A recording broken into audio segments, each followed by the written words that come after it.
Da farak pake se šta?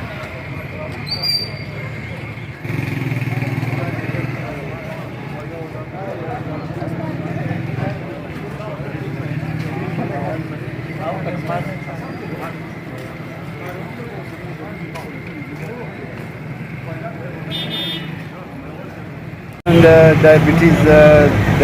کوم انسولین انوینشن دی دیورې د انسولین ایجاد شوی و دا شوګر مریضان دي ډایبټیز پیشنټس ورته وایي دا د لانګ لایف لانګ ډیزیز دی دې لپاره موږ خپل هسپتال کې سپیشل یونټ جوړ کړی دی او موږ ټولو ته فری انسولین پرووایډ کوو موږ ته مختلف خلک موږ سره کوآپریشن کوي ګورنمنټ سایډ نه او ارګنایزیشن ټایپ نه او موږ ته ټولو میډیا والا ټولو ضرورت دي چې کوآپریشن دا خلک ډېر لایف لانګ ډیزیز دی او غریبان مریضان دي او دې کې څوک کوآپریشن کوي چې موږ ټول ته ریکویسټ کوو زه خلکو ته کوآپریشن او دا خلک ته فیسیلیټیټ کړی شي دو ته میکسیمم فیسیلیټیز پرووایډ شي هر چې ته پرایمري لیول سیکنډري او ټرشري کیئر لیول پاسي because the primary care level باندې داسې څیزونه نشي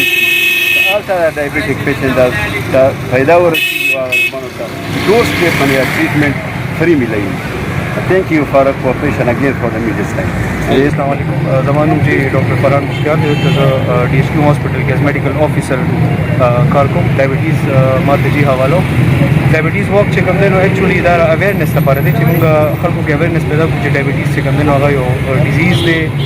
سټیګما نه ده ډیزیز دی او کیوریبل دی ایکسرسایز چې کوم دی نو هغه کوم دی وسره چې کوم دی نو میډیکیشن ټایم په ټایم باندې پوډل دی او بل دا چې اگر تاسو کې راوځي راغلی په دغه کې دا څه چې کوم د انسولین ایجاد چې کوم دی نو چې کوم ساينټیسټ کړو کوم ډاکټر کړو دا نن برث دی دا نو هغه برث دی باندې بیا دا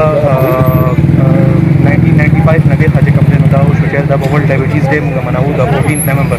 نو دی وو اصل مقصد دا دی چې خلکو کې اویرنس پیدا شي چې دا ډایبټیز چې کوم دی نو دا سټیګما نه ده اټس ا ډیزیز کیوریبل ډیزیز کته تاسو میډیکیشن په ټایم باندې خورئ کته تاسو ایکسرسایز کوئ او سړي چې کوم دی تاسو خپل ډایټ خیال ساتئ د